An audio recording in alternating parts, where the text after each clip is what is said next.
Hello, everybody.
Can you see me? Hear me?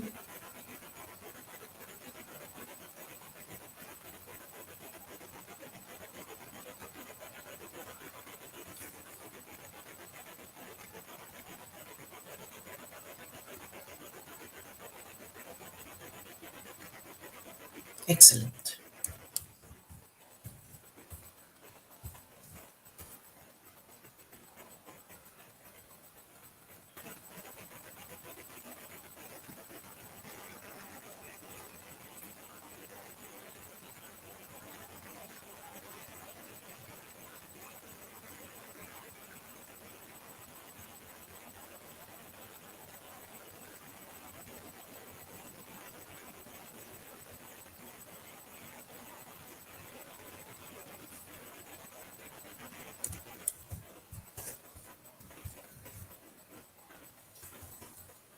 Good afternoon, all.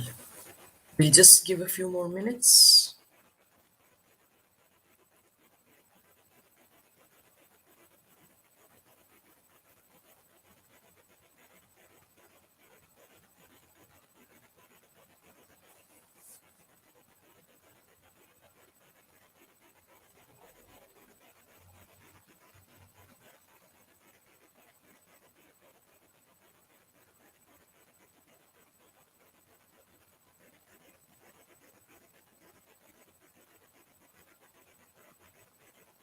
Let me see if I can share my screen with you.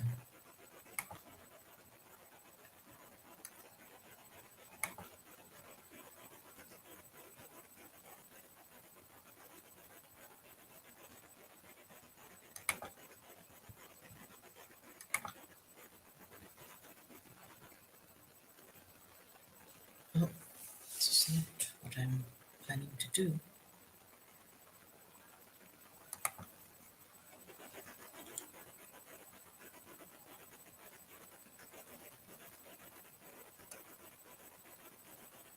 Hello, good afternoon, everybody.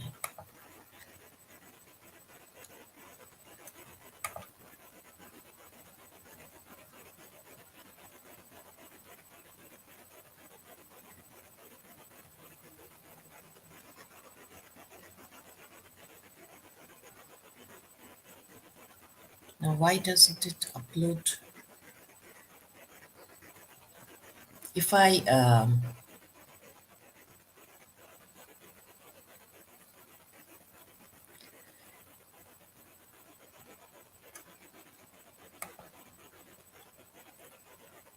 If I share this, just check if you can see my slide.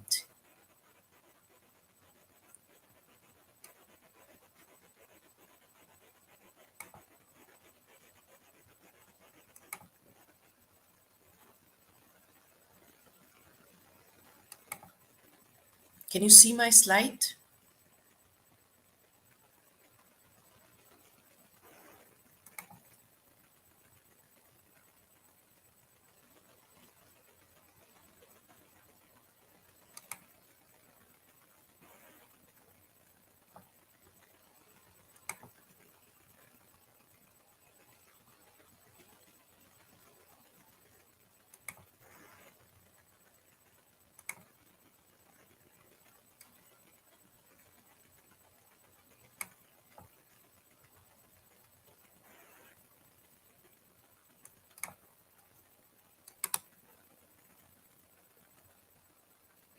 You can see the slide, yeah? But like very clearly, full screen.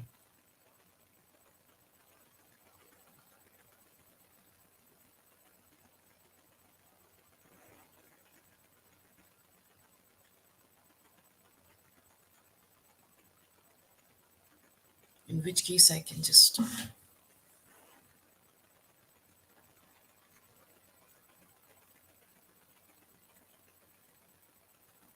you can see the slide when I do that, do like this.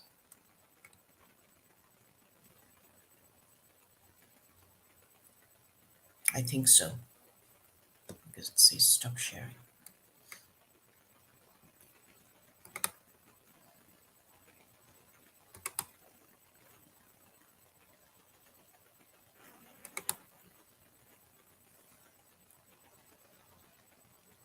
I think we're done up to 157.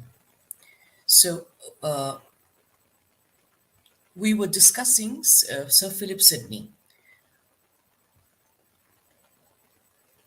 Now, many critics have called Sidney's Apology for Poetry as an epitome of Renaissance criticism. First of all, it was a path-breaking piece of work simply because nobody had taken that kind of contemporary, modern, wide, broad-minded view of poetry or literary work as such. So it was intended, we know, as a reply to Stephen Gosson's School of Abuse, and Gosson had poetry charged on 4 counts, and Sidney, in his apology, replies to each of these charges. This was, it is not only a reply to Gosson, but much more. It's a spirited defense of poetry against all the charges that had been laid at its door since Plato. He says that, and actually he plays upon, he draws his inspiration from the classical writers, from the Greek, Italian, and Roman literary critics or intellectuals to elaborate further on what he's trying to say. He says that poetry is the oldest of all branches. Let me see if there is any. Yeah, I have added some more slides in between. In between. So among its various species, the pastoral pleases, and Sidney says that a man might better spend his time in poetry. The poet is not a liar. He uses veracity or falsehood to arrive at a higher truth.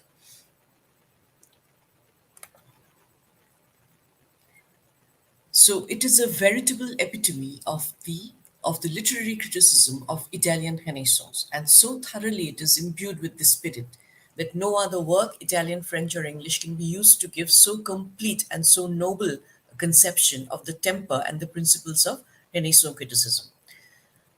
He's the herald of neoclassicism in England, and he is essentially a theorist of the exuberant imagination.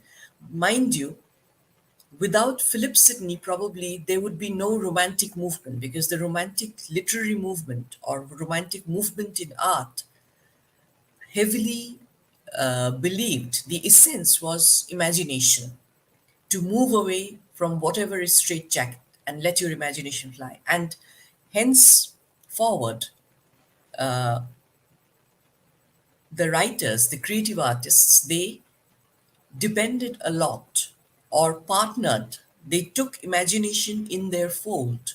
That without imagination, you cannot be creative. You cannot simply compose literary work or poetry or drama simply praising the monarch or singing praises to those in higher authority or to God or whatever. Do it, but in a more imaginative, more creative way. His defense of poetry is the earliest attempt to deal with the poetic lit art practically and not theoretically, as we have it in hand. And his judgments are based on contemporary literature and show ample good sense and sound scholarship. So the good thing is he doesn't sound unnecessarily heavy. At the same time, he has drawn heavily upon all the classical theorists.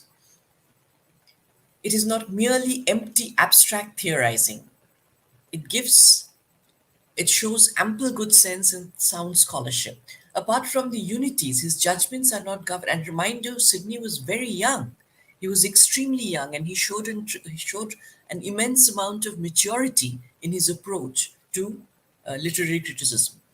His ultimate test is of a practical kind, that is, the power of poetry to move to virtuous action. And this phrase or this expression has come up again and again and again amongst various critics, that the power of poetry to move to virtuous action, simply because the other person was saying that poetry is nothing really but an idle mind's creation to while away time. And he's saying it is not so at all. It inspires, it elevates, it sublimates, and it motivates as well. There is virtue in poetry.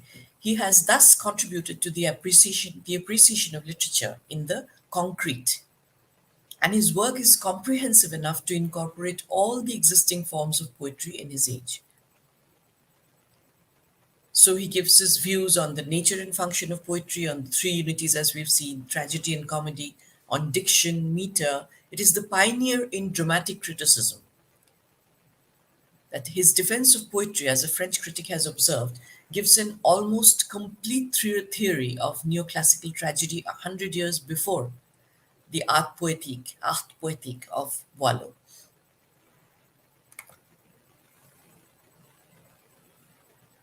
And it's been rightly valued as one of the outstanding performances in English literature criticism. 1 minute, let me just see if anybody is doing any. Yeah, okay. If I turned off the camera, let me see what happens. Then it's less distracting for me. Can you still see the the slide? I think you can because it stays.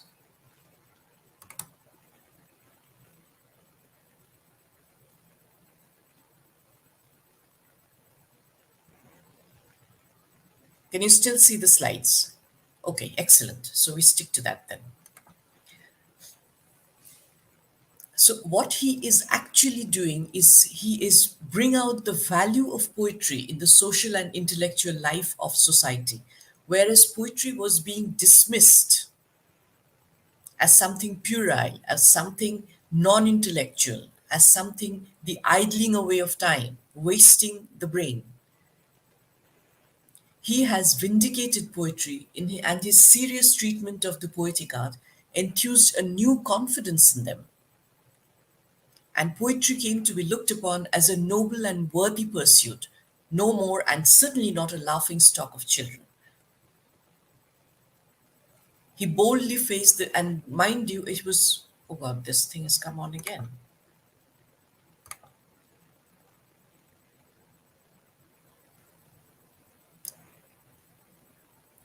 Okay. I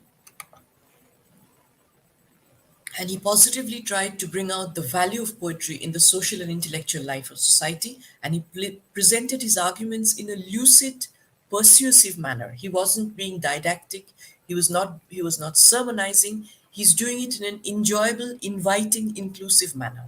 And he was treating poetry as a poet with illuminating insight and inspiring enthusiasm.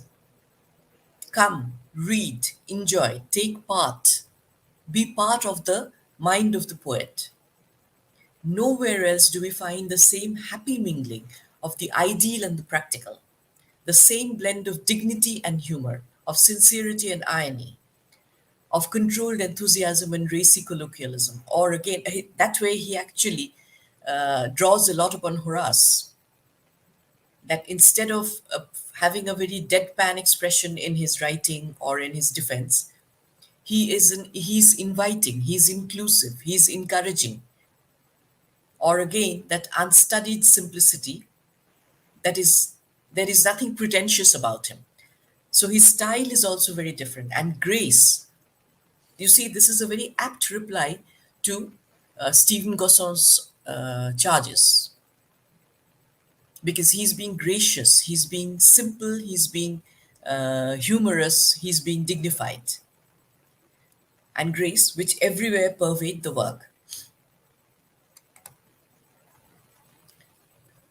His influence on Ben Jonson, Shakespeare, and other dramatists is quite obvious. It gives incentive to creative writing.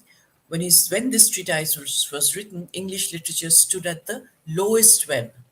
In less than 25 years after his publication, and as I said, he died very young, it became one of the glories of the world. And till today, it has been hailed as one of the best works of literary criticism. Apart from its influence on the creative writers of the Elizabethan age, Sidney's treatise showed the direction of later criticism, the neoclassical as well as the romantic. And the neoclassical critics made a fetish out of his views on the observance of the unities, and the romantic critics think of his maturity. Imagine how mature he was at his age, and with honestly, he actually went out of his way to source his material, and think of the level of erudition that he has demonstrated, that we find in his writing. And romantic critics like Shelley drew inspiration from its fountain for supporting their theory of creative imagination. Even to the modern readers, it continues to charm with its idealism, its sanity, it's very realistic, and it's very down to earth at the same time. It's very graceful, it's gracious, it kind of welcomes the reader or the audience into the world of poetry. It's a kind of formal beginning of literary. That's why I keep saying that this is a very important piece of literary criticism, given its time, given its circumstances, and a brilliant one. The essay reflects and telescopes not only the continental criticism of the century, but a certain amount of classical Greek and Roman as well. So he was very well read. He was very well exposed to the literary ideas and ideals of the classical writers. Sidney was well acquainted with the classical Greek and Roman critics, but it all matters little, because it was a very original writing. It was a gentleman's essay. He was not really fighting, arguing, or debating, or creating some sort of a confrontation. He was simply writing a gentleman's essay.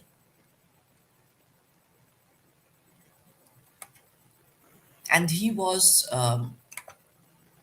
this part I've done.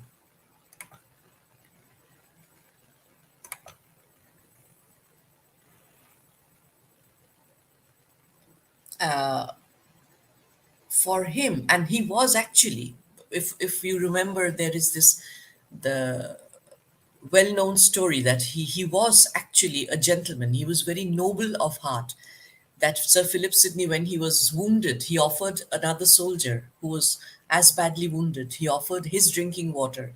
The famous quote that thy necessity is greater than mine.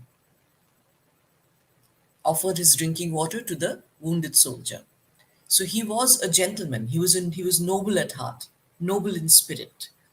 Hence, it is no surprise that whatever he produces, whatever he writes, will have some sort of an ennobling effect on who reads it.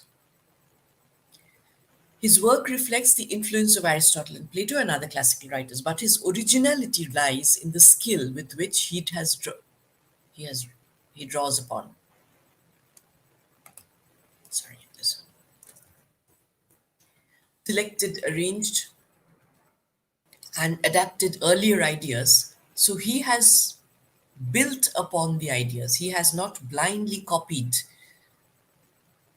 from somebody else the earlier ideas and then has put forth his own ideas, independently arrived at. So it's taken a very analytical mind, very original way of thinking. He makes use of the Italian critics, classical critics, Plato and Aristotle, one minute, Roman critics, Horace, Plutarch, and he also shows the influence of medieval concept of tragedy, and his didactic approach to poetry is typically a Renaissance. That is a his. It's a very new for his time. It was a very new age approach. It was a rejuvenation, revival approach. That the old is there. I have all my regards, my respects. I draw my inspiration. But here is something very new, very novel that I present to you. So his manner of presentation, his freshness and vigor, his logical faculty are characteristically his own. His style has dignity, simplicity, concreteness, and a racy humor and irony. It's an illuminating piece of literary criticism as well as a fine piece of creative literature. It's literary criticism, but it's done in a very creative way. He approached poetry not as a pedantic critic, but as a responsive reader who's actually enjoying, very spontaneous. While most of his contemporaries were busy framing rules of rhetoric and prosody, he was paving the way for creative literature. He was preparing an audience. It's almost like he was grooming an entire audience for poetry who could feel the emotional impact of literature and appreciate it. Here is really, you just walk into this magical world of poetry. Don't worry so much about forms and formats and structures. All that is there. While all that is there, just enjoy poetry for what it is, for the gratification, for the intellectual, the spiritual, the emotional gratification that it offers you, the aesthetic gratification that it offers you. So Sidney felt that literature was a great dynamic force and it had the power to move, we said this before, to uplift, to ennoble, to elevate, to satisfy emotionally and aesthetically. And Atkins, one of the critics, has pointed out that to him, poetry was a natural human activity, enabling men to sing. This tendency is very much there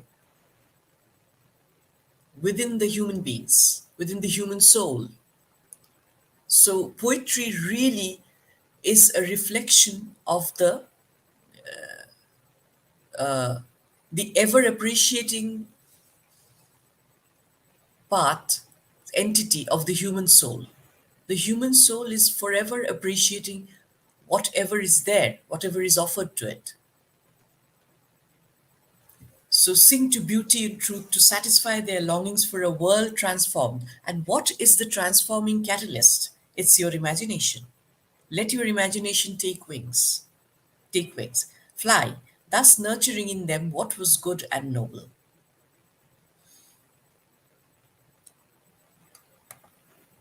The basic question he meets is, why is poetry valuable? The second section of his essay deals with the nature and value of poetry.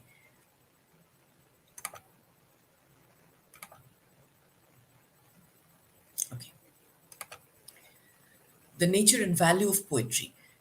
Because it was said that poetry is the mother of all lies, and it distracts and it misleads. No, it doesn't. It doesn't. It actually sublimates. It helps the human being, the human mind, rise above a lot of uh, mundane trivia. Or whenever a human being sees something mundane or trivial, he finds something special. That is the beauty. That is the unique ability of the human mind. And this is what poetry helps nurture and put forward. This is followed by an examination of the objection to poetry. So the fourth section presents a critique of the contemporary literary poetry and of morality. His definitions of poetry, two in number, speak of his greatness as a critic. The first is poesy, therefore, is an art of imitation, true, a representing, counterfeiting, or recreating or figuring forth. To speak metaphorically, a speaking picture. What a beautiful expression, a speaking picture. It speaks for itself, it paints a picture that speaks for itself, with this end to teach and delight. It's almost like a person coming on StreamYard and speaking for himself or herself, to teach and delight. The second is, it is not rhyming and versing that makes a poet, but it is that feigning notable images of virtue or vice or what else with the delightful teaching which must be the right describing note to know a poet by. So his defense is so unique, it logically refutes the contemporary charges of the Puritans against poetry. So poetry is universal, it appeals to everybody in every form. The first light giver to ignorance and the first nurse who nurtures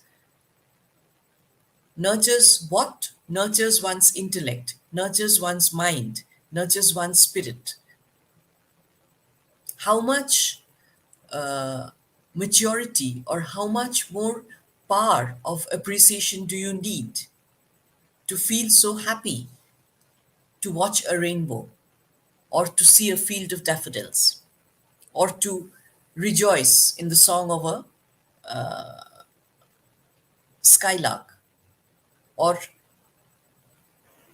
sing with, let your soul sing with a nightingale. And not only that, the mind is taking flight by seeing something that one sees every day. The mind is able to go beyond. Poetry helps the mind transcend what is around and go into another world. The earliest recorded or preserved utterance of any nation is a form of poetic expression alone. The ancients delivered wisdom only through poetry. We know that, we've studied that. That there was instructions given or way to live that was given through poetry. The first philosophers and scientists came before the people in the garb of poets. So the poet is a creator like God. The world created by the poet is a better world than ours. Only in the poetic world do we come across true lovers, constant friends, valiant men, right princes, excellent human beings.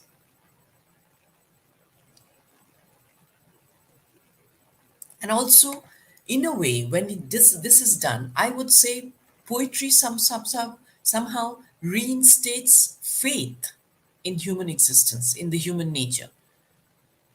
That although I might be seeing people who are backbiting or may not be so noble, may not be so good, but it is when I read poetry that I realize or I kind of feel confident. Yes, there is still goodness in this world. There is still something good to emulate, or I have a higher plane to rise to. So poetry is superior to history and philosophy. The poet has both the general and the particular example. But the philosopher is only theoretical. He only has examples. This is how it happens. This is the theory. And for example, this happens, this. The historian has examples but no precepts. The historian has nothing to teach really. He simply states facts in his opinion. The historian speaks of what has been, but he cannot say what ought to be. So, and the philosopher says what should be. What does the poet do?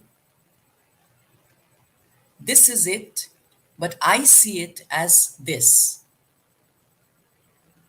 or it could have been this. And poetry has liveliness and passion, which are lacking in history, and because it's just dead facts or dead principles. Sidney's remarks on tragedy, tragicomedy, and comedy speak of his knowledge of the contemporary trends of literature, and his observations on satire and various forms of poetry are of great significance. So imagine how much learning he had done in his short life. Surprisingly enough, Sidney offers the best defense of meter. Praising English, he says that not only that only in English can rhyme be observed very precisely. The essay reflects and telescopes not only the continental criticism of the century, but a certain amount of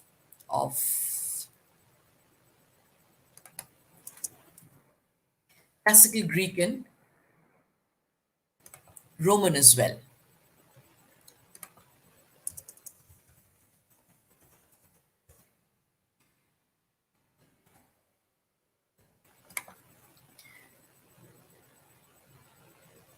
So, dramatic criticism in England began with Sir Philip Sidney. He was the president of chivalry and nobleness, as when we saw uh, when I quoted that incident. It was just one of those legendary incidents that people talk about. That he was chivalrous, he was a hero, he was noble.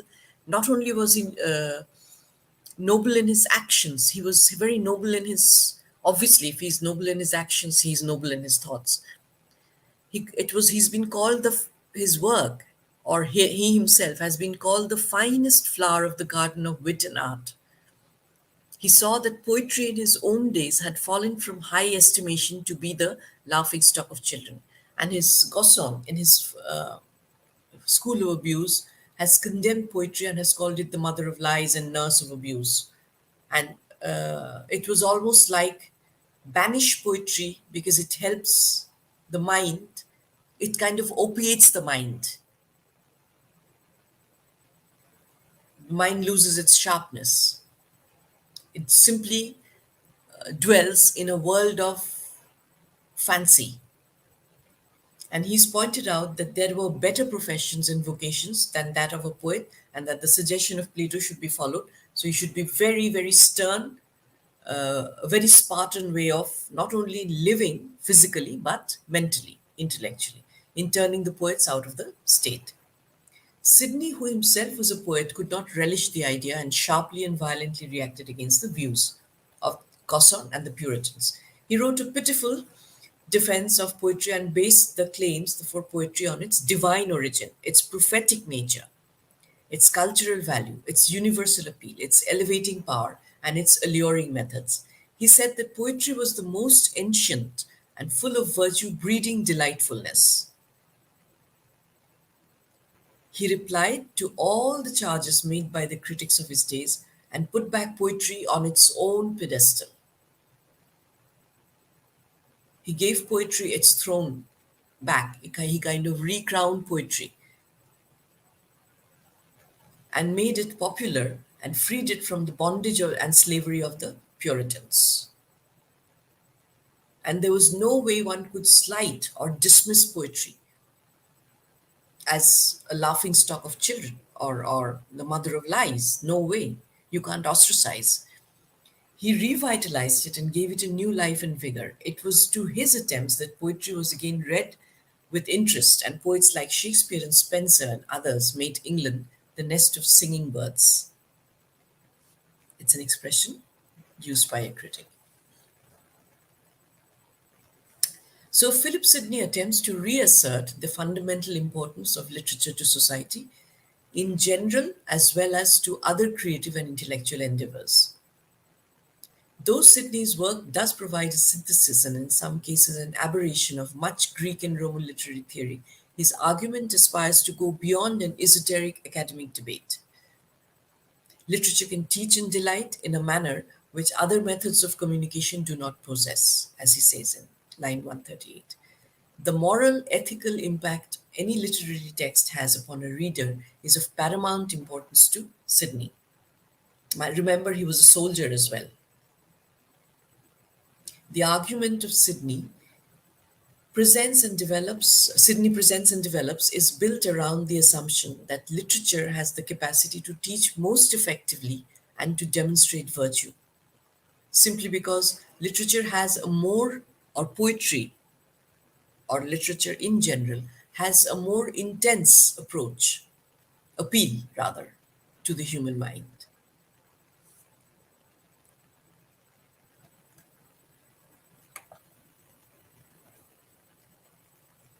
Is this legible to you? If not, I shall break it up into two.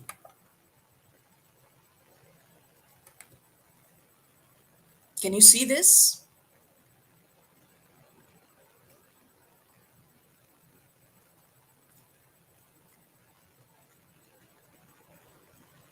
If not, I can split this.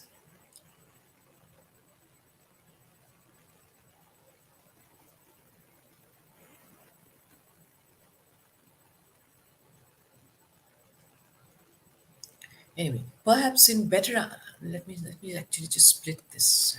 It could be better, I think.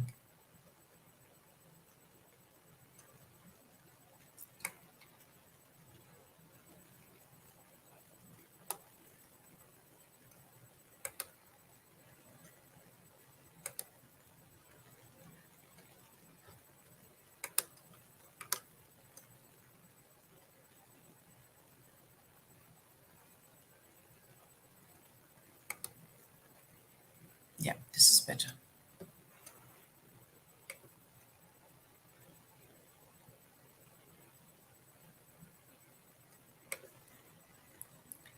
How Sydney specifically supports this claim, we can better assess its strength or validity. Sydney places literature in a hierarchical relationship with all other forms of learning. Literature inhabits the highest and the most influential tier. It's the first light giver to ignorance, and from it all other sources of knowledge have been nurtured. As the first use of language beyond the completely utilitarian, literature stretch because literature is not only what is of use to you. If you can't make it useful, discard it. No, it doesn't. It's the first use of language beyond the completely utilitarian. Literature stretches and expands language to accommodate broader and more conceptual inquiries. Though an ardent admirer of Platonic philosophy, Sidney, in order to serve his own intellectual exercise, rewrites or rehabilitates Plato's harsh stance on the worthlessness of literature. Unlike Plato's poet, who perpetuates images far removed from the truth, Sidney's poet can dip into the world of forms, the ideal, and provide us with knowledge of virtue. So, in a way, literature is serving the purpose of Plato. Plato had spoken about the philosopher king who must be knowing him who must know how to think, how to lead, how to ingest information. And that is exactly what Sydney is trying to say that literature does. Literature inspires you to rise above trivia, literature, poetry. While the tangible world of appearances is brazen, the poets only deliver a golden. Against the established disciplines of history and philosophy, Sidney also uses a revision of Aristotle's Poetics to help demonstrate how literature mediates the interests of both forms of knowledge in order to teach virtue.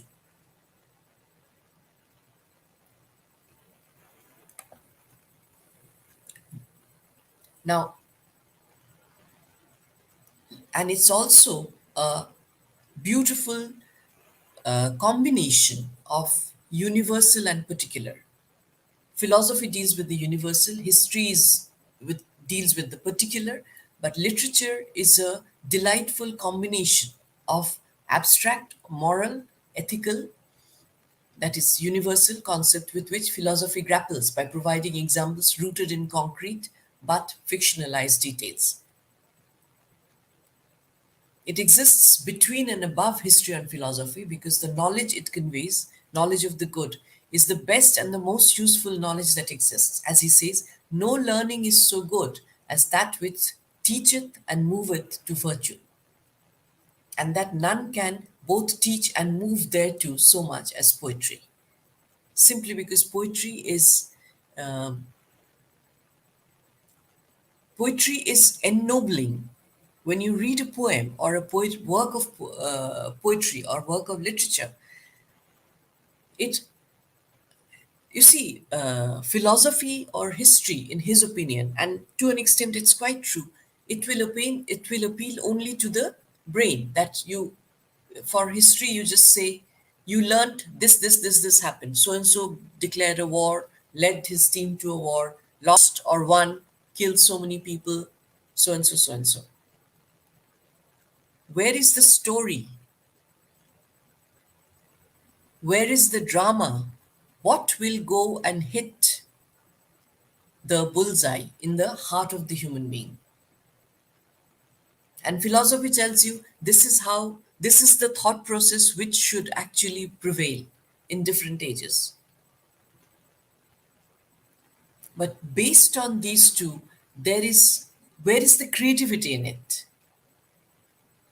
This is where imagination and creativity comes in. It combines what has happened, it combines how it should be, and it presents another world. It says, this actually happened in this way. It was like painting whatever somebody else is thinking or somebody else is stating.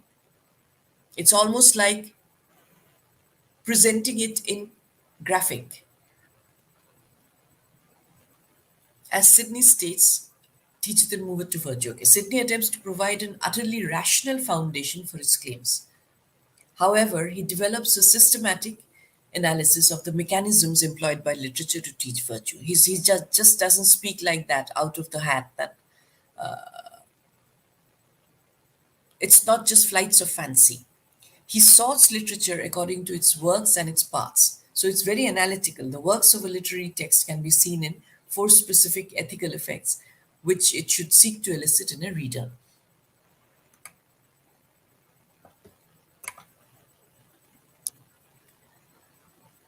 So there is this say that he's supposed to be the savior of poetry. Who's your parent? Asked God, and poets are my parent, replied Sidney. I have been created. I am Philip Sidney. I am the child of poetry. I've got poetry in my blood. I have inherited poetry. I've got poetry in my genes. Back in Sidney's time, a lot of people began to question poetry and its value, and Puritans were distasteful towards, we know this.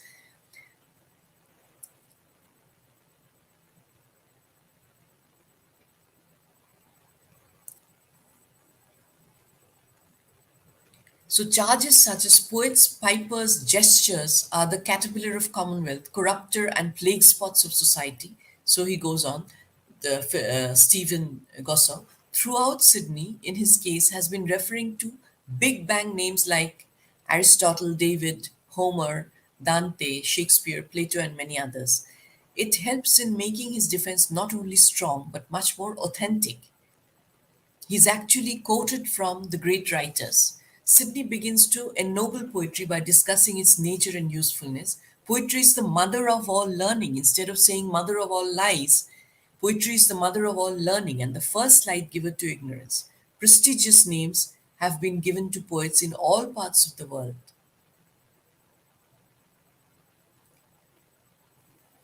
So, maker by the Greeks. And further, Sidney says that all imagination literature comes from the poet, and imagination and imaginative literature comes from the poet. And in saying this, he brings Plato into the fold of poets. Instead of saying Plato wanted to ban poetry and the writers of poetry. So he brings Plato into the fold of poets and his dialogues in poetry. Poetry is not only rhyming and versifying. Poetry, from Plato's divine madness, has actually become divine gift.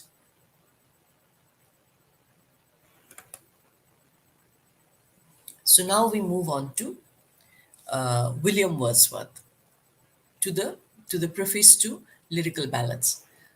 So Wordsworth initially considered his poems to be an experiment, suggesting that he wasn't all that confident that the public would receive them warmly. It would appear that, as the first edition of the Lyrical Ballads were well received, Wordsworth should feel at ease. However, a certain degree of uneasiness remains, and Wordsworth still feels the need to explain his experimental poetry in a preface. In drawing on many great yet disparate poets of old, Wordsworth implies that at different times, different styles of poetry were considered great. In other words, each generation lives in a different situation and thus naturally prefers a different style of poetry that somehow aligns with or responds to the times. So he writes differently from his contemporary, not because of he's lazy, but because he senses that the changing times needs a new style of poetry to match. So some adaptation is needed to the needs of the changing times.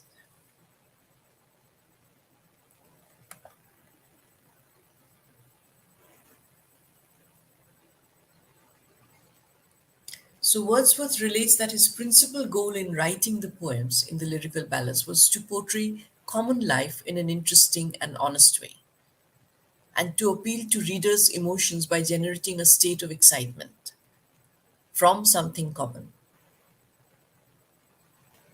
He chose to depict common life because in that situation, people are generally more self aware and more honest.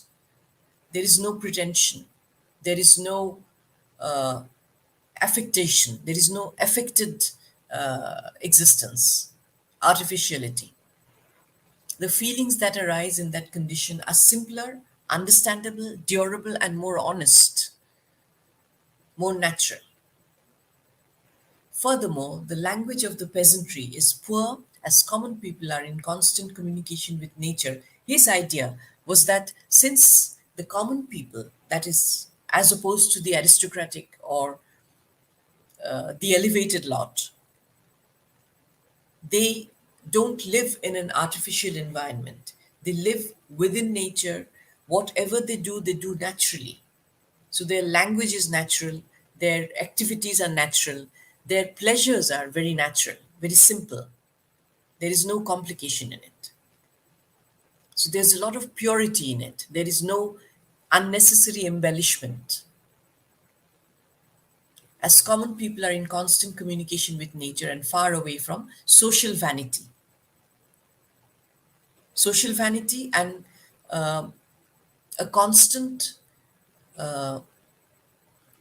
consciousness of social vanity, constant practice of social vanity, and a constant stress of maintaining social vanity. That if I'm not seen there, I'm not accepted. So Wordsworth's criticism of the late neoclassical poets carries a harsh and disdainful tone. He accuses these poets of separating themselves from the sympathies of men, from the emotions of men, unempathizing, or making themselves unrelatable to the masses, including their readers. You're not talking about the ordinary people, you're not addressing the ordinary people, you're not even taking into consideration the feelings, the enjoyments, the pleasures, the little joys, little pleasures, little sorrows of the ordinary, the common man. And you're not even trying to speak their language. Furthermore, they constantly and randomly change the style of their poetry to suit their own ever changing tastes. And Wordsworth views this sort of ignorance and inconsistency not only self serving, but in a lot of ways it's also self destructive. You're not even being true to yourself, you're not being natural.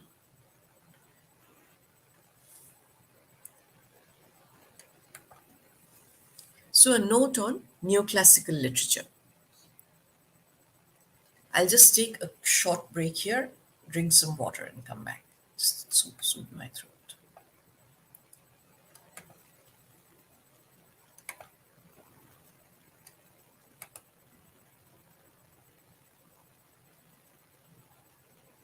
Which one is no, ma'am? You cannot see what?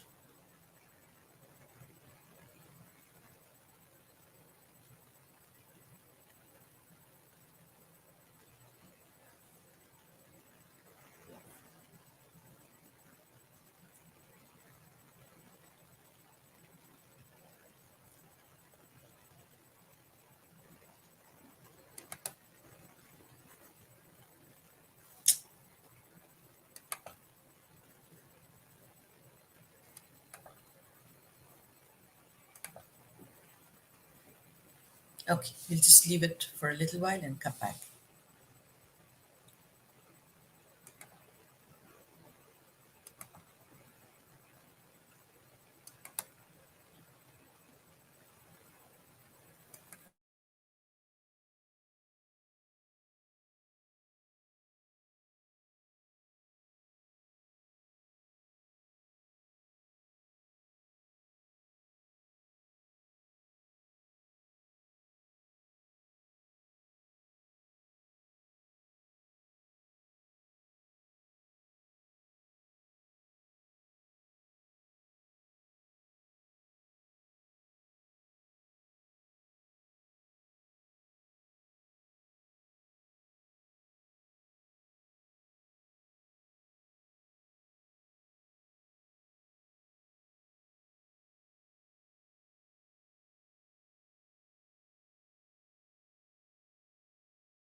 Okay, back.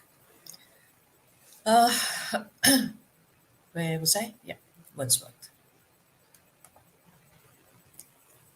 So let's take a look at neoclassical literature, sought to imitate the writers of antiquity and emphasized order, structure, and common sense. Now, when we say that, remember the same writers like Philip Sidney, they are saying, yes, the classical writers said this, but it is how you interpret them.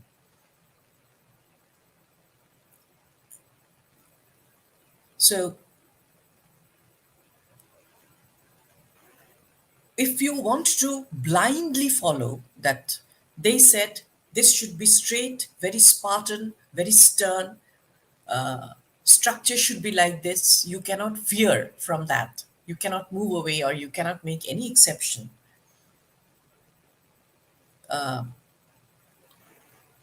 That is that is kind of blindly following and not taking into account your own time, what Plato or Aristotle or whoever the classical writers were, what they said. Every philosopher or every critic is a product of his own time. So when I was teaching Plato, I said that at that point of time, Plato needed to say what he said because he wanted to incorporate a certain amount of very strict, stern discipline. He wanted people to move away from a hedonistic style of life with too much indulgence, too much of enjoyment, too much of physical gratification into a disciplined life. Hence, not don't let your mind idle, don't let yourself idle away your time. Don't get into too much of fanciful thinking. Discipline your mind, discipline your body, build up a strong state, just so that, because the need of the hour is that you need a nation with strong men. Women were not even in the picture. With strong men who, if needed, can lead a nation, can lead a nation against a war, an invading nation, and can lead a nation to victory. Hence, to avoid the humiliation of a loss at a war, to avoid the humiliation, the indignity of being enslaved by another nation who simply happened to be more disciplined, more physically fit, more mentally fit, more focused. You, Plato had, if you very simplistically putting, Plato had formulated certain things. Now, that from there, people have, the human race has come away, moved away a lot from there. The situations are different. So now you cannot say that, oh, we should only march and not think of anything. Don't look left, right, just look ahead and march mentally and physically and spiritually and intellectually. Just read this and nothing else. There is no enjoyment, the concept of enjoyment, the concept of joy, the concept of anything sublime. Don't even let it enter your head, because you are born to serve the nation, to lead the nation to victory in a war, basically. But since times have changed, it is time to cultivate one's intellectual abilities, the faculties, other faculties of the human existence, human nature. So, neoclassical literature sought to imitate the writers of antiquity and emphasized order, structure, and common sense. And it was written between mid 17th century to end 18th century. This time is broken into three parts: Restoration, Augustan period, and the Age of Johnson. Writers, I'll not go into details of this, but writers of neoclassical period tried to imitate the style. Now, that is blind imitation of the Romans and Greeks.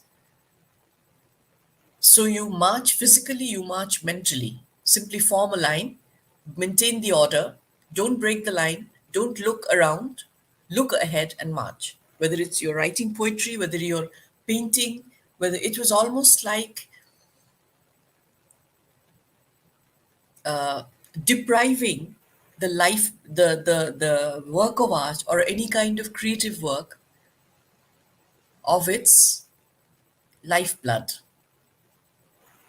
So don't make it anything flesh and blood. It should all be like a marching body. The combination of the terms new, and classical, as in the day of the Roman and Greek classics. This was called the era of enlightenment, which emphasized logic and reason. It was preceded by the Renaissance and followed by the Romantic era. So you see, every era in creativity, in art, literature, it's sort of a roller coaster. It's an up and down. It's like a circle. The Renaissance was the rejuvenation, the revival of real life, flesh and blood. Then comes the neoclassicals. Again, everything is toned down, chipped away. Then comes the flooding of the Romantic era, where maximum stress is put on imagination, all the writers. And imagination, how? Imagination, as in moving away from the embellished artificial court life or the noble, so to speak, nobility, and venture into nature. Do everything that comes to you naturally. When we do Coleridge, I don't know whether we'll do it today or tomorrow, but when we do Coleridge, Coleridge had a problem of indulging in consuming opium. So a lot of people say that I'm bringing in Coleridge now in when I'm discussing Wordsworth because they were very close, and then they became very they kind of parted ways, and not only in principles but personally also, because Coleridge was, I mean, thoughts they became different, and Coleridge was, he had a massive opium problem, consumption of opium problem. So a lot of the things that he wrote, when we analyze his biography or literaria, we'll see that a lot of people have commented that he was writing it under the influence of opium. So it's very disjointed sometimes. It's a delightful read. But, Amir, who's this?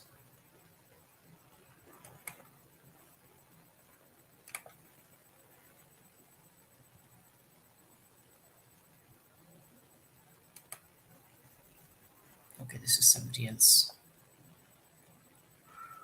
Okay. It was often he was often blamed for, or he was kind of it was commented upon that he was really under the influence of opium, and a lot of it was very disjointed, loosely constructed work, but it was still full of substance. No one can take that away from him.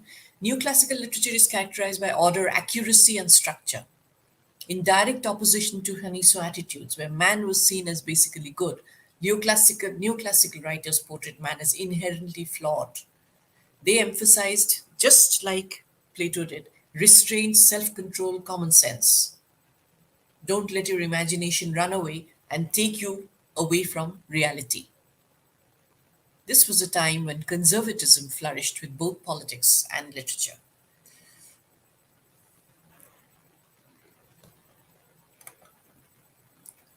Conservatism, as opposed to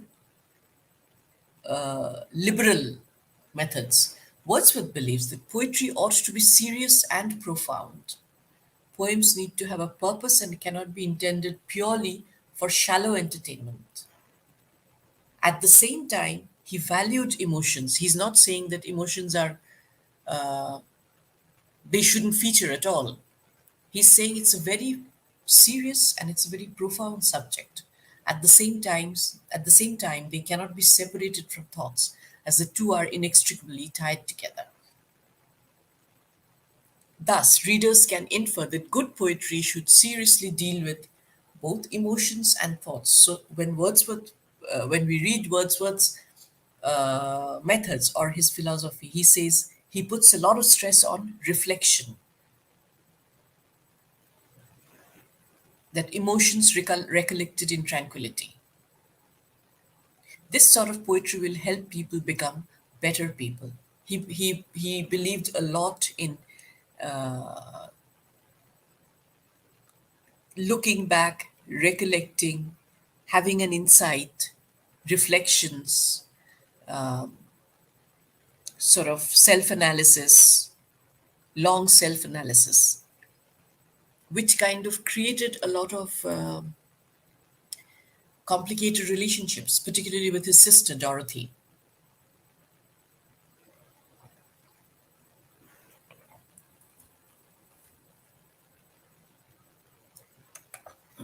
His goal is to connect thoughts and feelings, but it still seems that feelings are more important to him. Remember, he was a romantic poet. As he repeats again and again, that good poetry hinges on emotional experiences. His declaration, rather obscure declaration about feelings, actions, and situations, implies that more than any occurrence, he values the emotions that accompanied that occurrence. In other words, feelings are the most important aspect to any experience. In his words, experiences are always infused with emotions. They create emotions.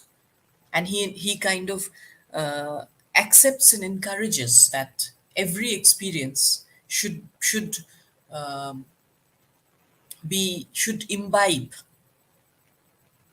emotions, and his direction of the reader to two of his poems suggests that he believes that poetry can convey certain ideas that can't be expressed any other way. Now, why would he say that? Simply because one can speak straight in simple language, state facts, as history does, as we saw in Philip Sidney. One can sermonize. This is how it should be done. Nobody can take it further, extract the best of facts, extract the best of philosophy, combine together in a delightful mixture, and say, what if this happened? Or I would like it to be like this.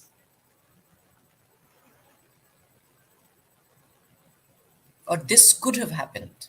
So poetry nudges the human mind to think further, to express further, to go beyond the lines drawn, the lines of limit that are drawn for him.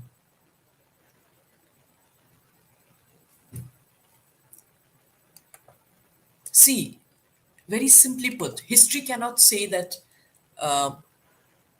Alexander was not brave or he was scared of fighting.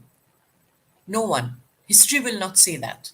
History will say he was a great conqueror, he was a great emperor, he was a brave soldier, he was a brave heart who created a huge empire, and he would take on anything.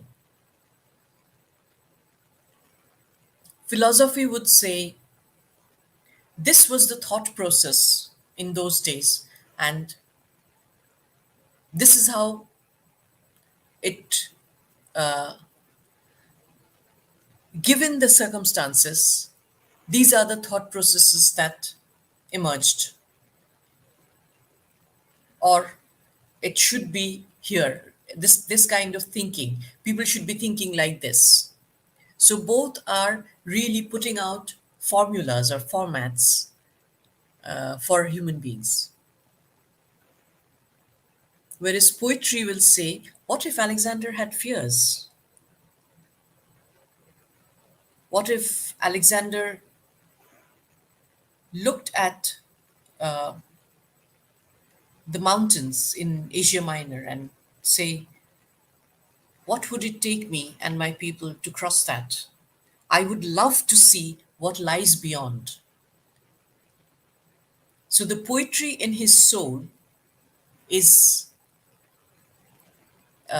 transcending soldier, his soldierly existence, his soldierly, his I wouldn't say greed, but his desire to expand his empire. Sometimes he might get emotional and say, I wonder how he might get emotional. Poetry might imagine that he might get emotional and say, I'd love to see what the sunset looks like beyond those mountains. Instead of saying, I'll simply grab those kingdoms, kill whoever resists me, and establish my authority on everywhere. What if his thoughts said, how wonderful it would be to watch the sun come out of from beyond the mountains, beyond those territories? So Wordsworth's goal is to connect thoughts and feelings. Still seems feelings are important. And poetry can convey certain ideas that can't be expressed any other way.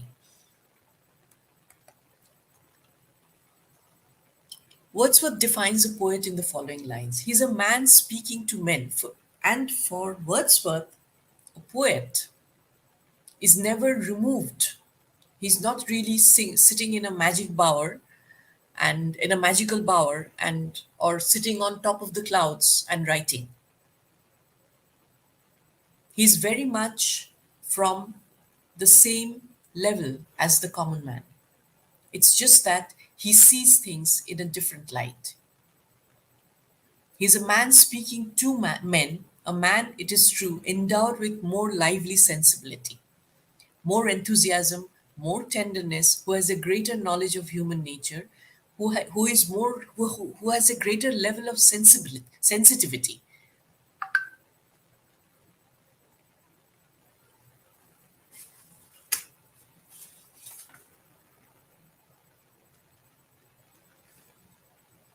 Who's this now? Okay.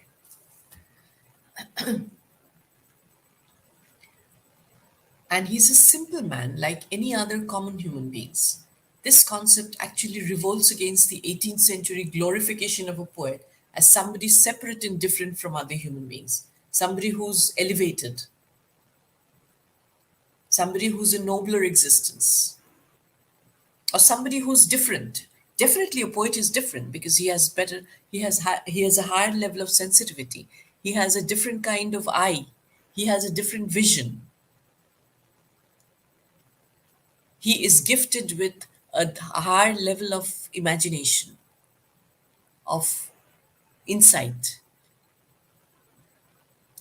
But the poet, he says, is not different in kind from other man, but only in degree. In degree, he has some extra qualities. He's a man possessing higher sensibility, higher sensitivity. It helps him observe and feel things more deeply than others can. By this, he reacts more powerfully, more intensely to the external triggers or impressions. The poet's enthusiasm, intense and keen, takes deep pleasure in the knowledge of the oneness of nature and man. In Wordsworth's mind, in Wordsworth's view, that takes deep pleasure in the knowledge of oneness of the intense affinity between nature and man.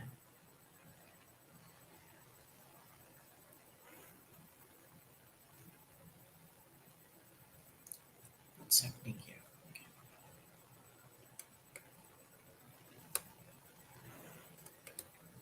The poet, having a more comprehensive soul, shares the feelings and emotional reactions of other people accurately because uh, he's a seer, the poet. He has a vision, he has insight, he has deeper understanding.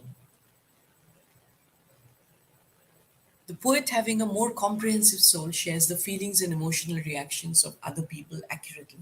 He can express them ever without feeling them, even without feeling them directly.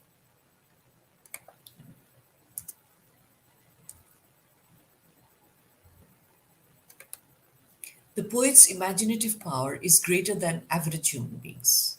Definitely. By this, he can be affected by absent things as if they were present. So, something very simple like a rainbow, something very simple like a solitary reaper, he can see beyond just a lone woman who's there on the mountains in the hills.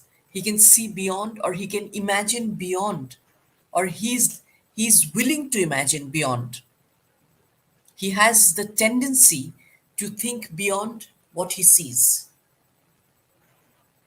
The poet is not only a man who has a lively sensibility, but one who has thought long, deep. And he's not really just a social instrument. Be there at the right place, let others know their place, stay within your boundary. But he's an individual pleased with his own passions and volitions. So, whereas others would blindly copy or do exactly as they're told or exactly what others are doing in order to stay within the social boundary, the poet is much happier running away with his own passions and volitions. He'd rather give in to uh, his own imaginations, his own passions, his own intense attitudes. He's not a mere copier, but he's a creator. And a creator will always try to break the mold. Sensibility becomes more important than rationality, definitely, to a poet or to an artist, to a creative person.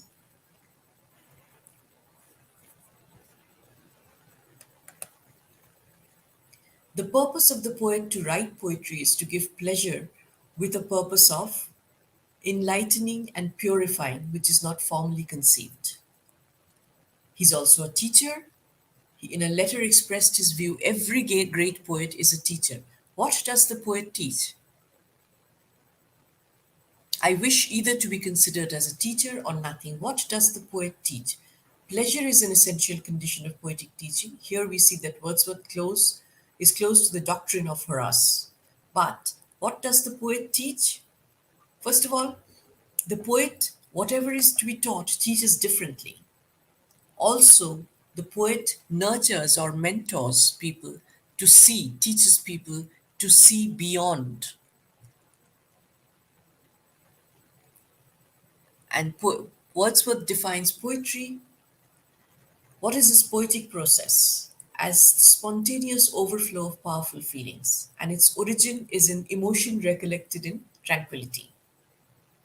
So the first glance, it, I mean, at the first glance, it might seem very contradictory because spontaneity is a forward process while recollection is a backward process. Therefore, how the spontaneous poetry is originated from recollected emotion is a question. But there are four stages in the process of poetic creation. These are observation, recollection, contemplation, and imaginative excitement. And then what you want to create comes out, is put forward. At the first stage, the poet is observing some object. He looks at a rainbow, he looks at a host of golden daffodils, he looks at a solitary reaper, he could be in the Lake District walking among in the hills.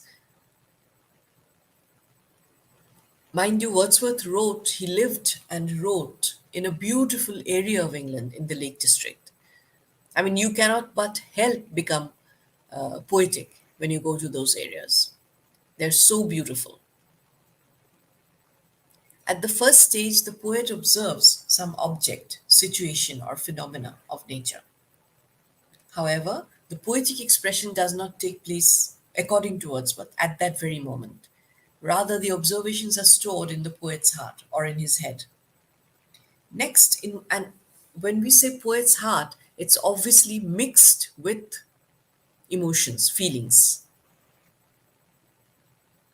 Not only the experience of observing or seeing a host of daffodils, but also the emotions that are aroused, feelings that are aroused by the observation.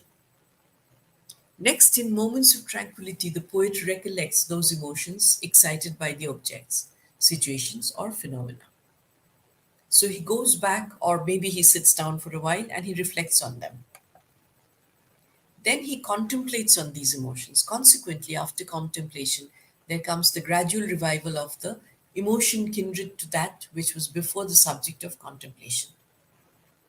So before he sits down to recollect his emotions in tranquility, he basically takes his time to contemplate, to reflect upon the emotions that were aroused in him on observing something.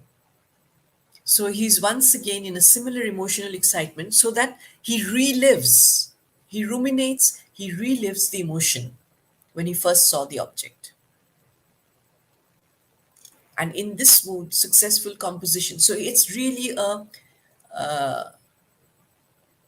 twice experienced emotion. First, the first excitement of observing, seeing something, then keeping it, conserving it in his heart or in his head, then bringing it out again, reliving the same emotion, same feeling, same reaction. And then there is a successful composition generally begins. Thus, at the moment of creation, the tranquility is replaced by spontaneous emotional excitement of powerful feelings. But every stage is needed for the next stage to come across. Without the tranquility, without the tranquility helps the emotions or the feelings to settle down, to take shape. It's really like it's incubating the feelings. And then they come out again, they rise again, and that is when the creative work happens.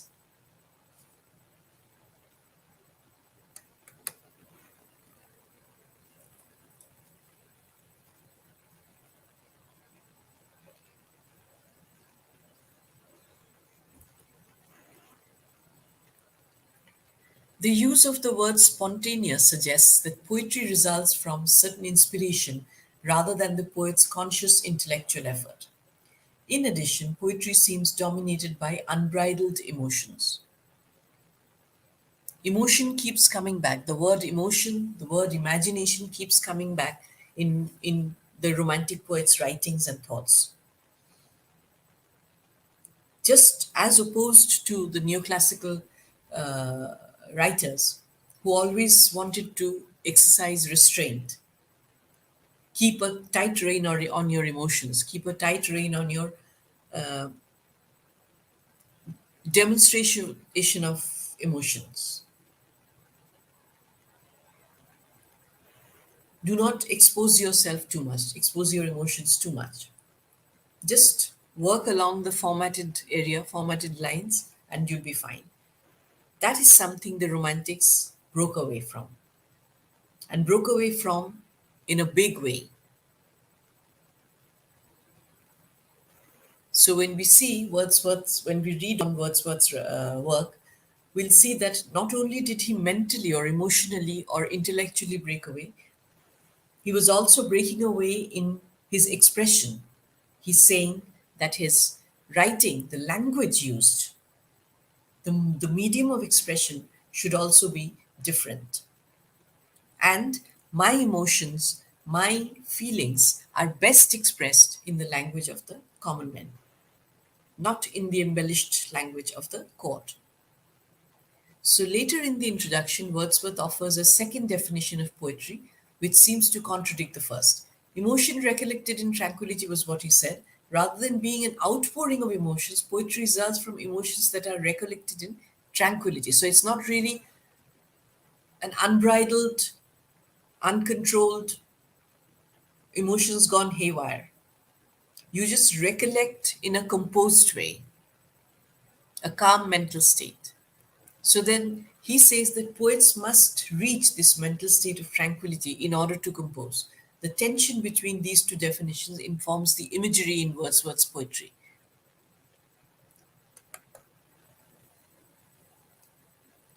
So he believed that imagination functions by recreating, re-evaluating, and creating in an effort to perceive and understand life.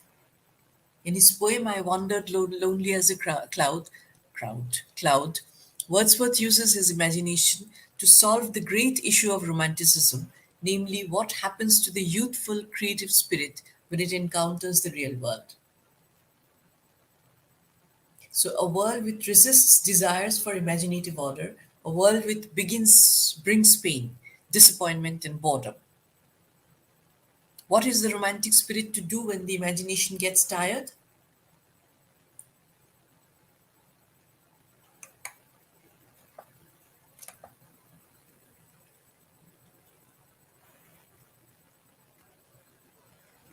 So, D.N. Smith is of the view that Wordsworth's memories are memories of feelings. If he's recollecting his emotions in tranquility, obviously there should be memories of feelings to be indulged and examined in a long period of rapt meditative calm.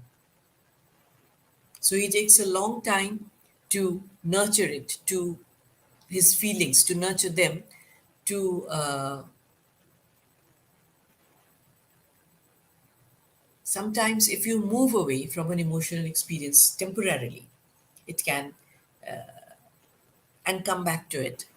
Uh, Distance yourself emotionally or intellectually or spiritually, it comes back in a more wholesome form. So, this is a wise passiveness. So, there were times when, in a wise passiveness, in his meditative calm, in his moments of tranquility or long term hours of tranquility, he found he could learn more through the feelings than all the sages could teach him. Reflections, insights, recollections, rethinking, these can help him learn. This rather could help him learn more than, or quiet moments, recollecting the feelings. These could help him learn more or create more than when he was in the throe of experiencing the first time. Therefore, in Ode on Intimation on Immortality, we once again find Wordsworth thanking his memories of childhood. His memories make him see through the veil of reality. He says, just as a person who is standing far away on the shore can hear the sound of waters and the waves of the sea, similarly, in calm and reflective moment, the poet can catch sight of the sea waters of life, which brought him into the world. It's kind of a very ornate way of saying, what he's trying to say. But sometimes you need to distance, that's what I said, that sometimes you need to distance yourself from the real situation, from the actual situation, in order to recollect in tranquility, in a calmer moment, in a calmer hour, to get a proper perspective of what you saw or what you observed, or even recollect your feelings, what you saw and what you observed. Poetic diction. What does Wordsworth have to say about poetic diction? The neoclassical poetic diction was mainly derived from the classical poets such as Virgil, Spenser, and Milton. These poets used to write poetry by using embellished, very ornate languages and particular decorum. And not only that, the tone always used to be some sort of, it was like singing the Psalms. It was not like talking to people, talking to ordinary people, talking in the language of the ordinary people. So now everybody really cannot be sublimated, cannot be told that, look, you are basically far, far above this. You are so noble, you are not what you are really. No, let him be what he is.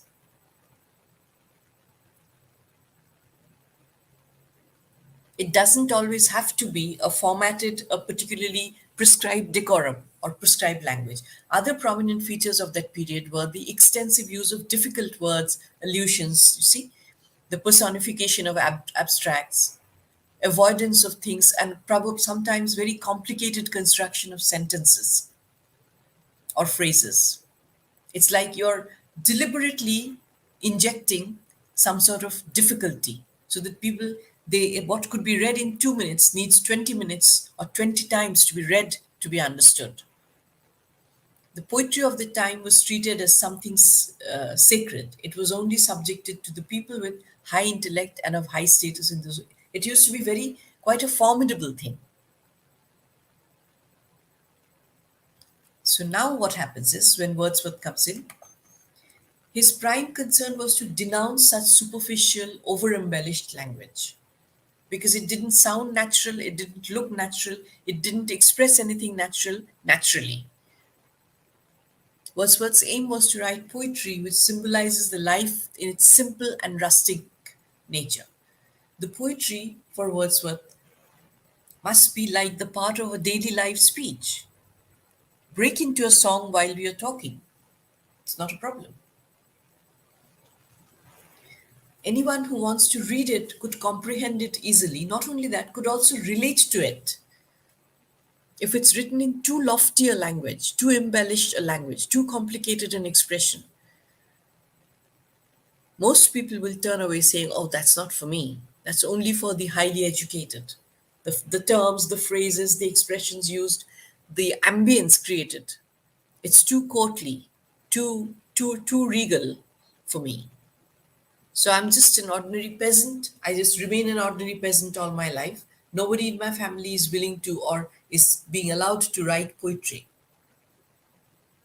So they were all,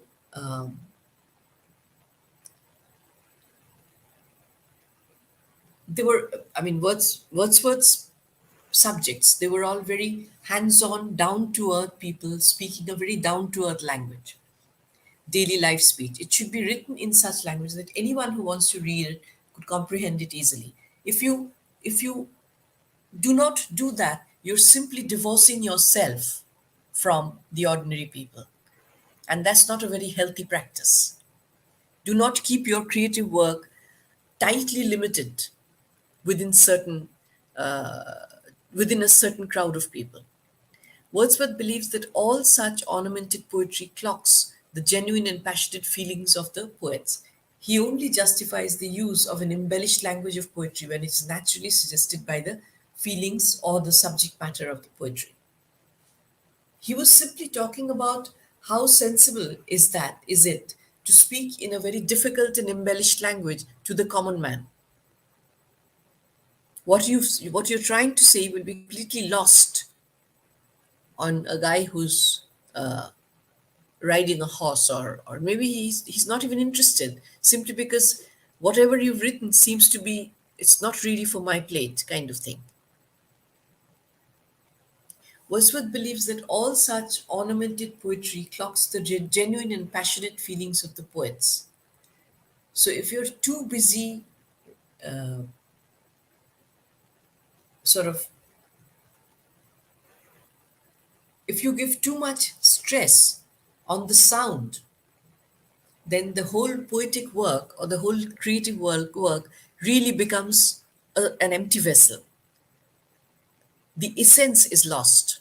He only justifies the use of an embellished language of poetry when it's naturally suggested by the feelings of the subject matter of the poetry. For example, one is praying or singing a psalm, so you can't really sing it in a colloquial language. So there is a proper protocol to it. Poetry for Wordsworth is the expression of natural feelings, and these feelings cannot be communicated with the help of anything that is fake, artificial, and and only sounds like the version of the upper class people. Speak the language of the common people in order to appeal to them, and especially when you're writing about them. There is so much to take inspiration from in nature. So let them read, let them observe, let them do the same things that the upper class people do when they are patronizing or when they are commissioning a writing. But the common man's poetry, common man's work of art or literature should be, one must understand the perspective of the common man. Poetry for Wordsworth is the expression of natural feelings, Nothing artificial, nothing pretentious. And these feelings cannot be communicated with the help of fake version of upper class speech, but with the actual speech of humble and rustic life. There is nothing wrong in being humble. There's nothing wrong in being rustic. He defines poetic diction as a language of common men.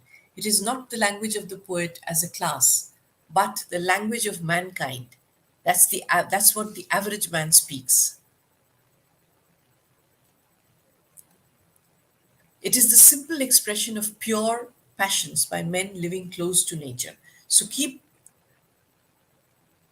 this, the simpler it is, the easier it is to understand for both the reader and the person who it's written about.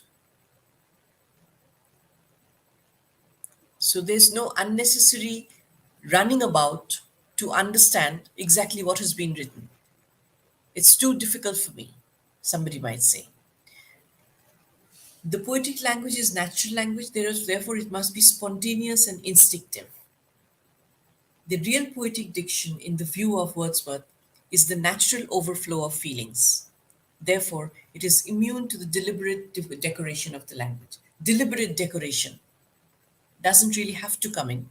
And Wordsworth's language of poetry is so natural that it will never allow itself to be infected or never allow itself to be infected or to be influenced by a deliberate decoration of the language.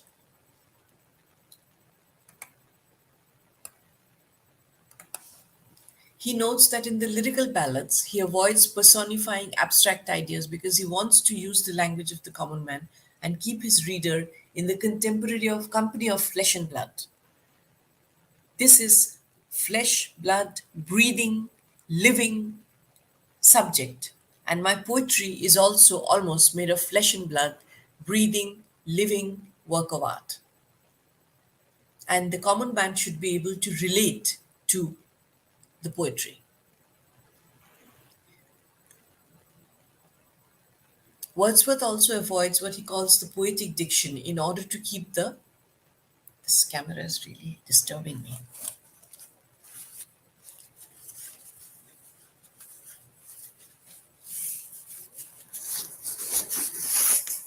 Can you see everything?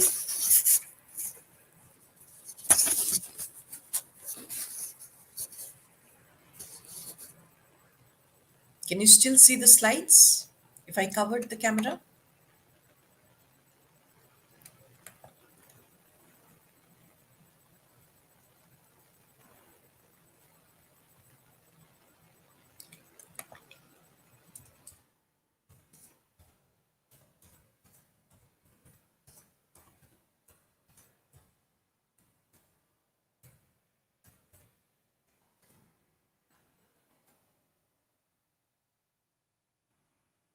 Okay.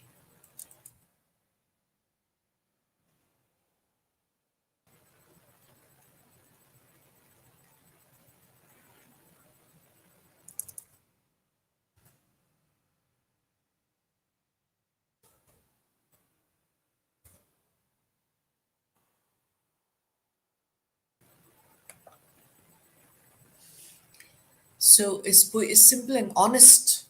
So when uh, so his other opinion is that when you're not using the language of the common man, you're not really being honest with them. You're writing about them in a court language. You're trying to appeal to them in a language that they do not understand. So he says that if you write for the ordinary people, for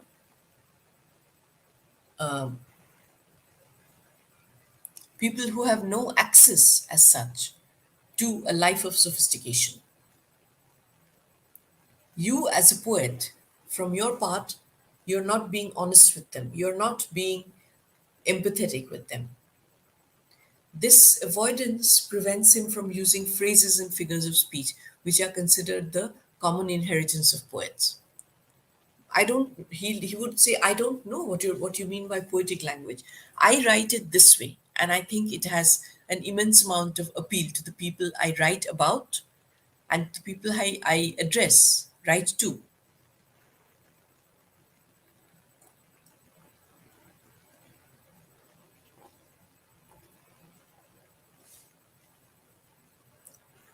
This avoidance prevents him from using phrases and figures of speech that are considered to be the common inheritance of poets. It also prevents him from using phrases that have become vulgar from overuse by bad poets.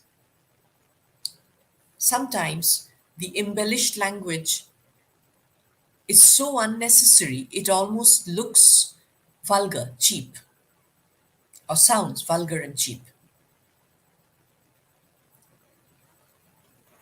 I'm sure you will understand. It's like a very exclusive piece of jewelry or a very exclusive piece of attire. When it's worn far too often by two generations, at the end of the day, it frays out and it looks cheap and it feels cheap. So that is what has happened.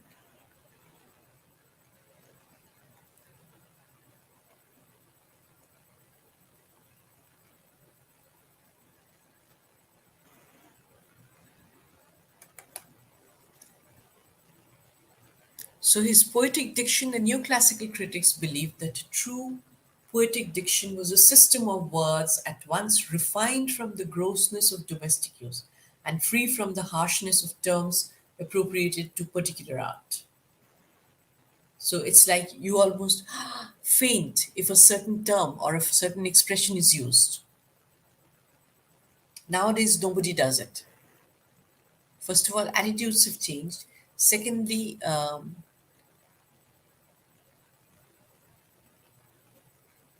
people don't want to spend too much time or exert themselves taking care of that word is very difficult. Let me look up, let me see. So how do I connect? In what context was it being used? People, the common man would say, if you've written something about me, about the meadows, about the mountains, about the streams, about the birds, about the common people who live here in the hills, in the mountains, please give us something that we will understand. So at the same time, the poet can be quite plebeian. The poet can be humble. The poet can remove himself from an artificial world of embellishment.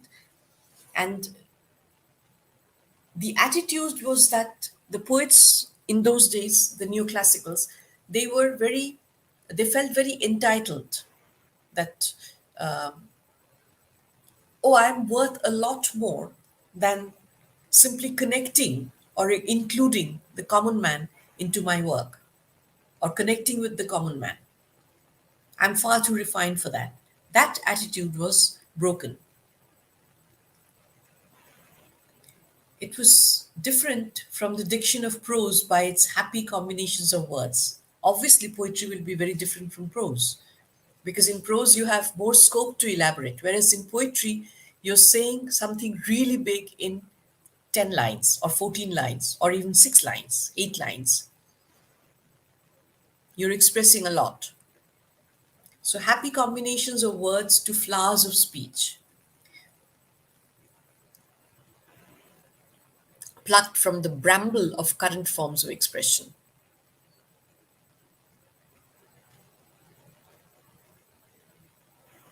So, employed judiciously by gifted writers, it served its purpose well enough. But falling into the hands of mere versifiers it soon degenerated into artificial. And it obviously this kind of language, this kind of expression, diction would appear to be very artificial and also inappropriate.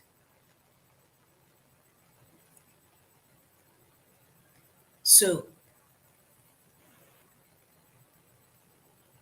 in their verses, the devices employed to turn the commonplace into the grand personification, periphrasis,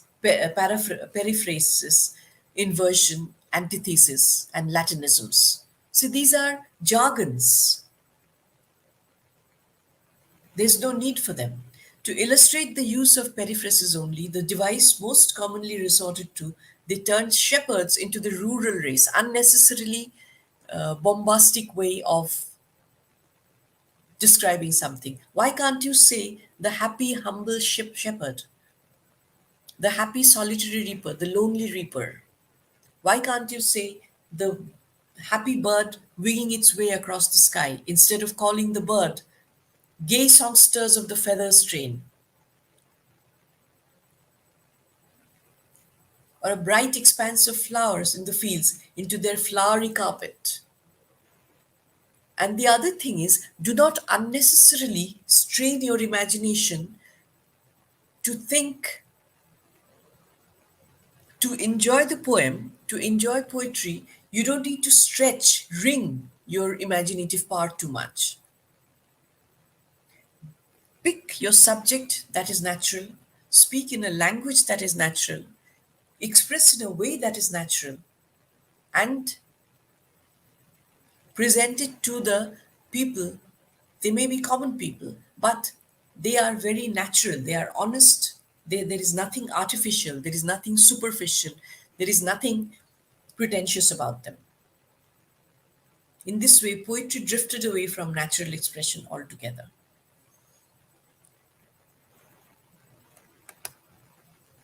It was rather this abuse of poetic diction, that perhaps poetic diction itself, which Wordsworth originally, than perhaps poetic diction itself, which Wordsworth originally disproved. See, he didn't, it says, this critic says that he didn't really abuse and replace poetic diction. The thing, frankly, it was never there. Or even if it was there, it was not widely accepted. He stated that his object in adopting a simpler diction for his poems was merely to ascertain how far the language of conversation in the middle and lower classes of society was adapted to the purposes of poetic pleasure. So one can easily do an analysis and think and find out what percentage of people use that kind of. Well, now I'm sure it's not so much because the leveling has started long time back. The language of conversation in the middle and lower classes of society was adapted to the purposes of poetic pleasure. But when, in spite of, is this too small for you the writing? Shall I split it up?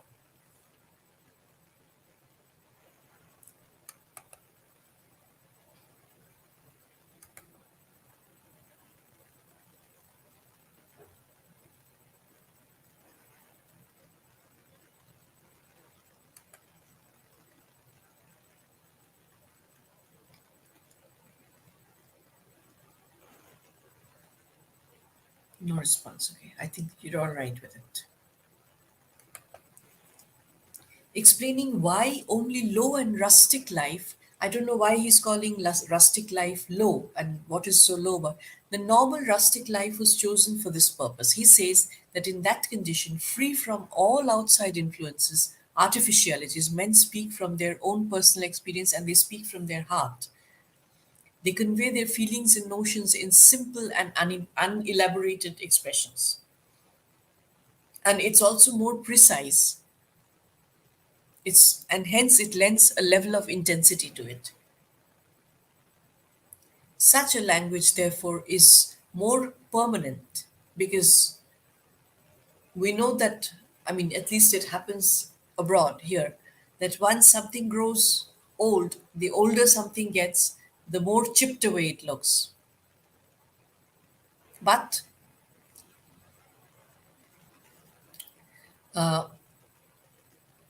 Wordsworth says that free from all outside influences, men speak from their own personal experience and they are more honest in conveying their feelings and notions in simple, unelaborated expressions.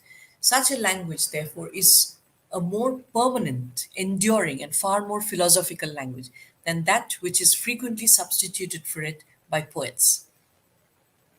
Just because you're a poet, you don't have to use extremely difficult artificial language. Speak in the common man's language. First of all, it'll reach more people, It'll help appreciate the appreciation of your article or your literary work by more people. If people don't even understand, they'll stay away from it. It's a big turn off.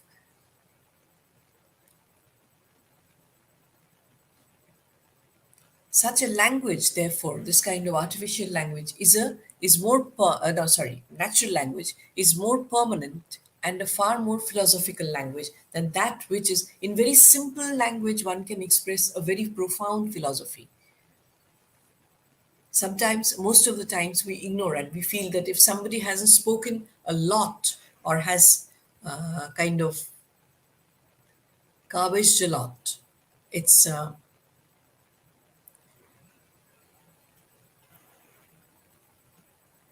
it takes away the essence. Not only that, it inhibits, highly inhibits the power of enjoyment of poetry. It's more permanent, more enduring, and it's far more philosophical. It has profounder truth in it than that which is frequently substituted for it by poets, who think that they are conferring honor upon themselves and their art in proportion as they separate themselves from the sympathies of men and indulge in arbitrary, capricious habits of expression in order to furnish food for fickle tastes and fickle appetites.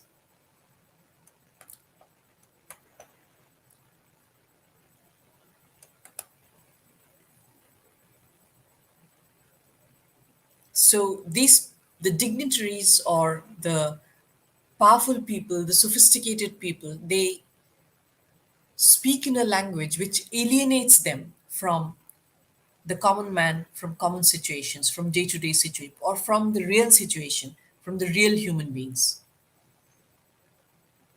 In order to honor themselves, in order to embellish themselves, they move further and further away from everyday life, from natural life, from honest life.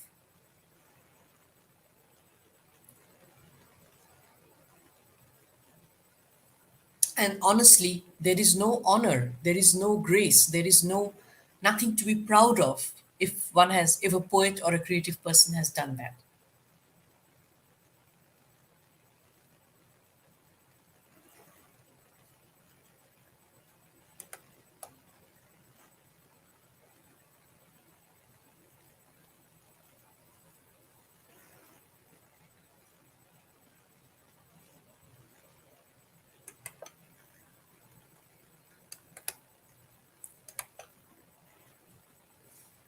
And also, he tried to say that there is absolutely no harm in becoming common or in associating with the common.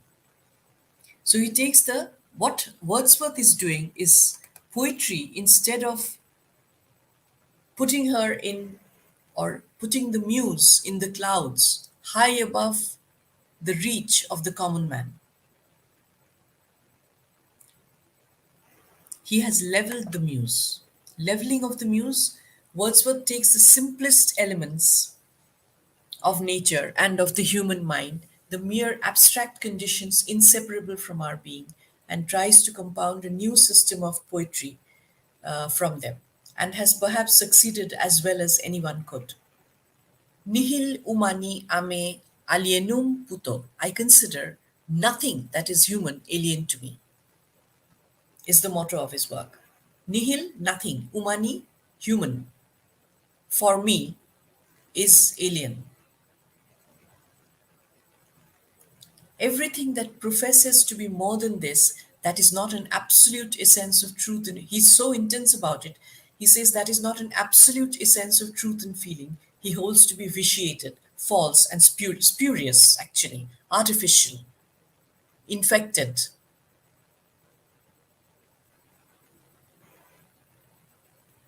So do not contaminate what is true, what is pure, with unnecessary embellishment. His poetry is founded on setting up an opposition and pushing it to the utmost length between the natural and the artificial, between the spirit of humanity and the spirit of fashion and of the world. Just because it's in fashion, you don't have to fall for it. Uphold the spirit of humanity, uphold the spirit of what is natural. Uphold what is essential, uphold the essence, not the embellishment.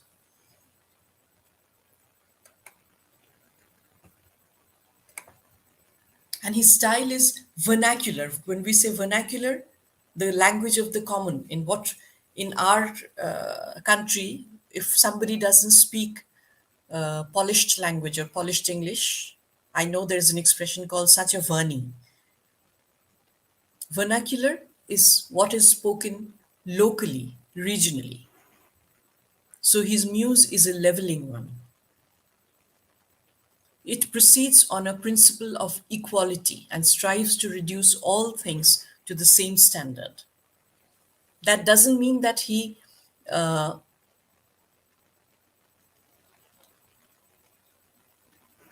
trying to reduce everything to something low and common. There is nothing low in being at the same level with the common man. There is nothing ugly about it. It is distinguished by a proud humility.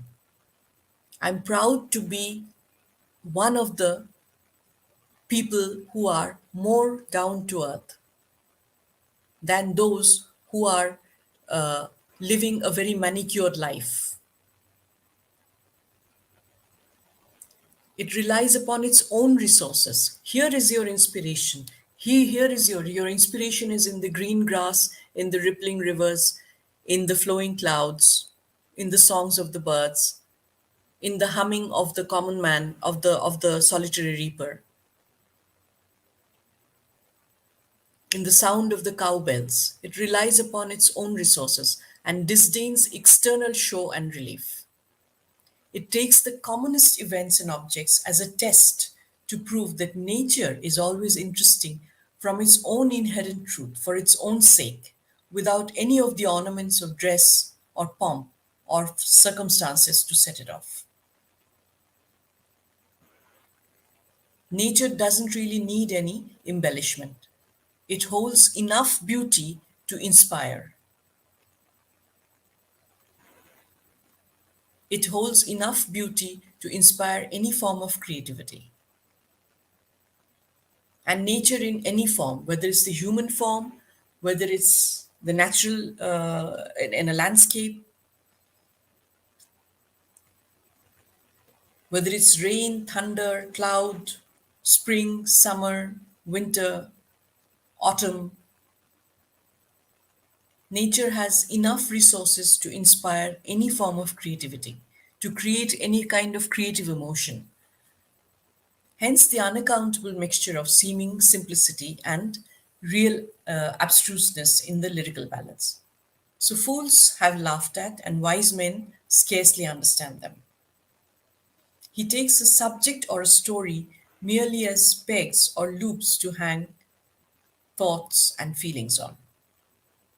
The incidents are trifling in proportion to his contempt for imposing appearances. It doesn't really have to be. Doesn't have to be gothic. Doesn't have to always be a palace. The reflections are profound according to the gravity and aspiring pretensions of his mind. So what enriches his work are the profound reflections, are the happy recollections, the peaceful, the tranquil moments at which he recollects his emotions, his feelings, and the joy of creating from the recollection.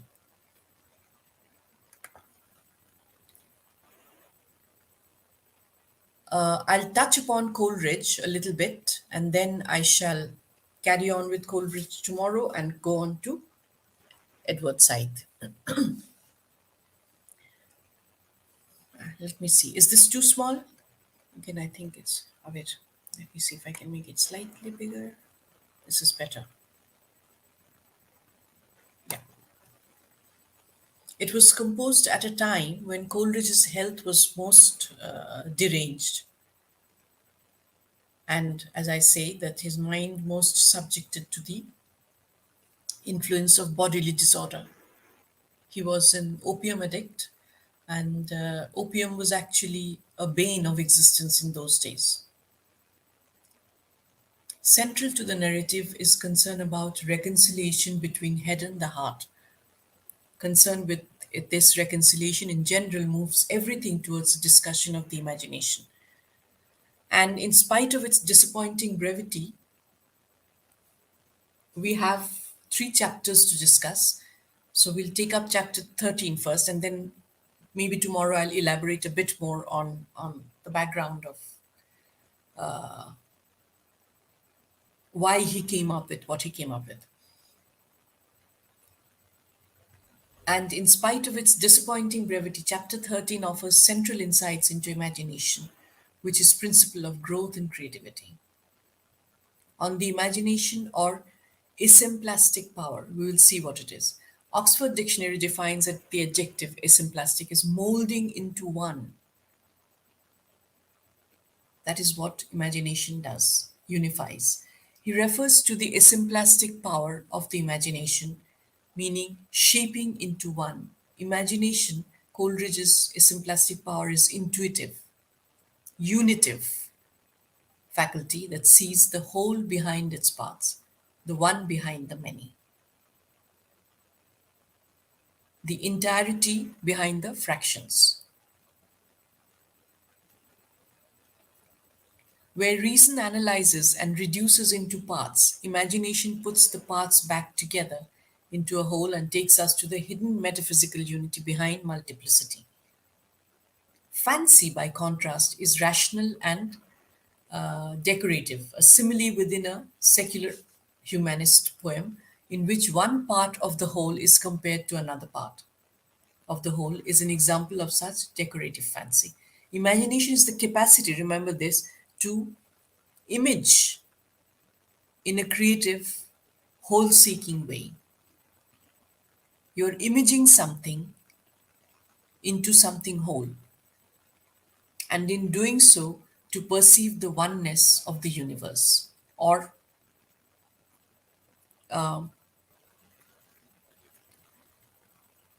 look at the bigger picture beyond the fractions, the little parts.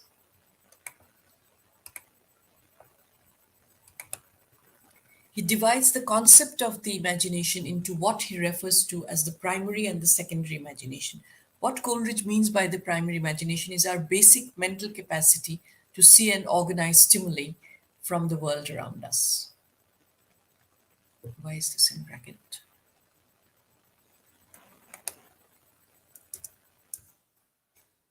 He was familiar with the thinking of Locke, Berkeley, Edison, and Bacon, and all of them were interrelated, almost tangled in their common sources and influences. He thought of himself, in short, as one trying to bring order out of what, in England, seemed a long and vexed attempt to establish specific concepts and terms for what had been floating in the intellectual atmosphere. He wanted to actually give it a shape.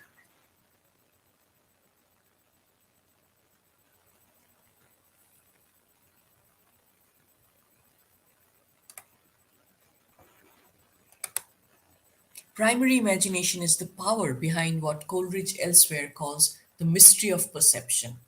It is the living power and prime agent of all human perception.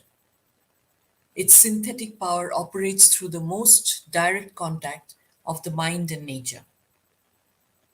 It synthesizes, it brings together primary imagination.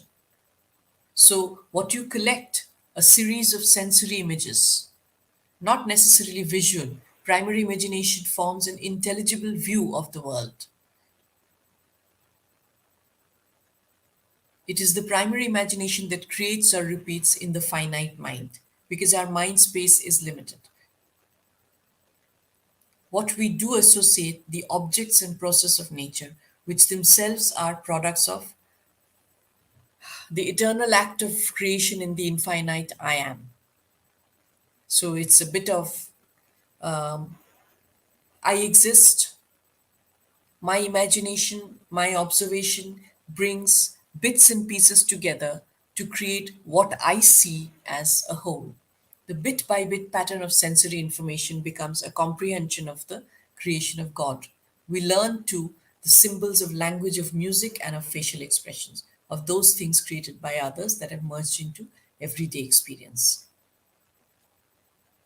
We'll stop here today. I'll carry on with this tomorrow, but I want to give you a bit more of background for this tomorrow.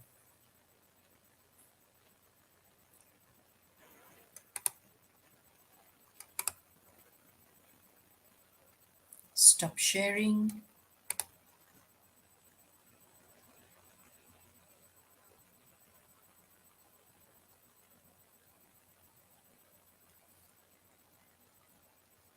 So, see you tomorrow, same place, same time.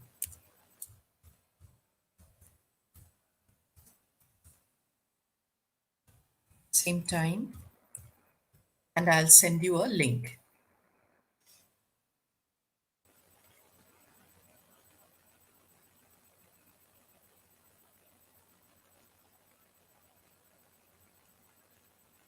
I hope you've have you all filled up?